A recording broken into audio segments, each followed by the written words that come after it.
Alright, so today I will be talking about duckweed, otherwise known as Limina minor.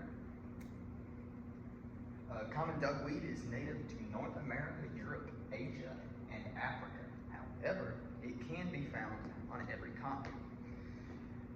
It's usually found in freshwater ponds, lakes, and streams.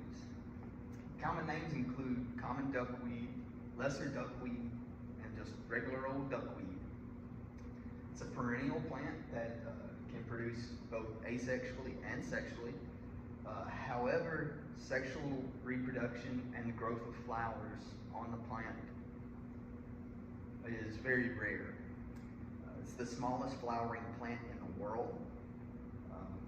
Its history includes use in ancient rituals, including body purification, as well as human food during penance or times of fast. The life cycle and growth. Excuse me. The life cycle and growth of duckweed is seen over there on that side. That picture mainly describes how fast it can reproduce and the way it reproduces asexually by the leaves splitting from one another. They grow in slow or still water. It needs full or semi-full sun to grow. It floats on top of the water during the summer, spring, summer, and fall, when it has a large amount of starch in the leaves. The water needs to be between 6.5 and 8 pH, so relatively neutral for this plant to grow. Duckweed seeds, when there are seeds, begin to germinate when they're in nutrient-rich water, excuse me, between 68 and 86 degrees Fahrenheit, or 20 and 30 degrees Celsius. It can double in size every 2 to 3 days due to its asexual reproduction. It exhibits age-related decline to ensure its survival. That way, none of the older plants develop any diseases, but that means it's also a bit harder for one plant to develop a resistance to a particular herbicide. But the colony can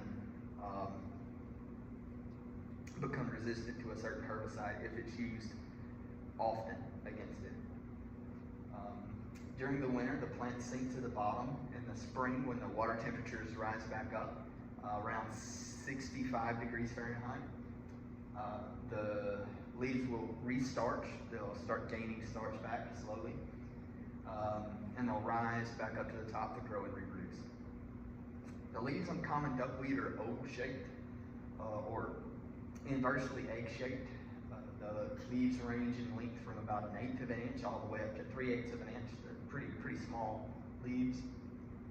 Leaves are about twice as wide as they are long. The underside of the leaves have small hair-like structures to facilitate growth or floating on top of the water. The hairs help with the surface tension of the water. This plant does not have a stem. The leaves are counted as a modified stem structure, but the roots pick up the nutrients by floating through the water. It's not a carnivorous plant, but it can pull nutrients from microalgae in the water. The longest that the roots will get is about 6 inches long. However, they're usually much shorter, around inch and a half, 2 inches. Some common duckweed is found in every state in America except Hawaii. It's a non-native resident in Australia and South America as well. It was introduced there probably as a decorative plant or an ornamental species on top of the water. Some pros associated with this plant include that it can remove excess nutrients from the water, including nitrogen and potassium. It's an important food source for wildlife, aquatic wildlife, and it can reduce algae blooms downstream. So if it's in a cove of a river, and that river is adjacent to a farm that uses nitrogen or potassium in the soil to grow their plants. That duckweed will suck up that, and when it dies, it will go into the soil, into the riverbed, and it will reduce algae blooms in the ocean and downstream. Some cons associated with common duckweed are it can deplete oxygen in the water completely and totally. It will starve fish, and it will starve any plant that requires oxygen in the water to completely die off, and that will be the only plant left in the water.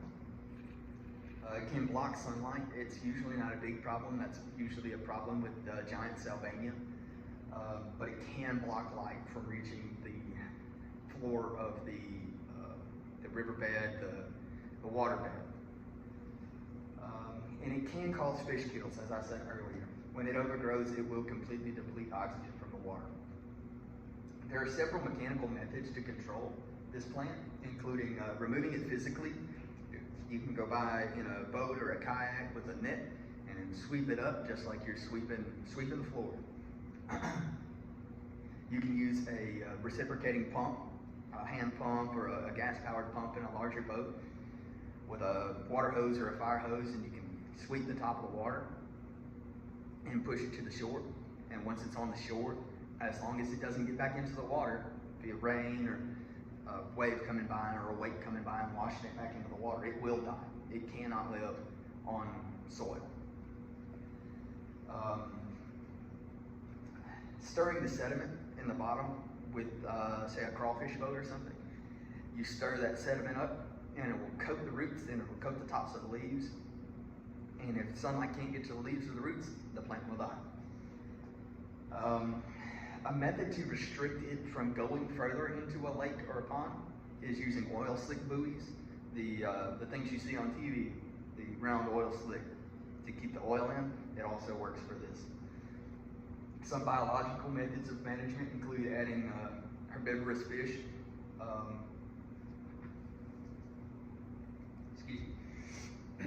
as well as native insects that feed on these plants, such as water bugs or June bugs. However, introducing herbivorous fish such as grass carp is highly discouraged, because then you can have an outbreak of either silver carp, flying carp as they're known, or grass carp. Aquatic herbicides are also an option, including Duckweed, fluordone, and potassium permanganate. However, these can interrupt other aquatic life. Potassium permanganate is a purple dye solution. Throw it in the water, and it will coat the leaves and the roots of the plant and keep it from reproducing. Keep in mind, herbicides that are sprayed or broadcast to disrupt duckweed have to be sprayed above 60 degrees Fahrenheit. At below 60 degrees Fahrenheit, or the water temperature is 60 degrees Fahrenheit, the duckweed will begin to lower into the water and be on the waterbed. These are my references. Most of them are from the USDA, so thank you.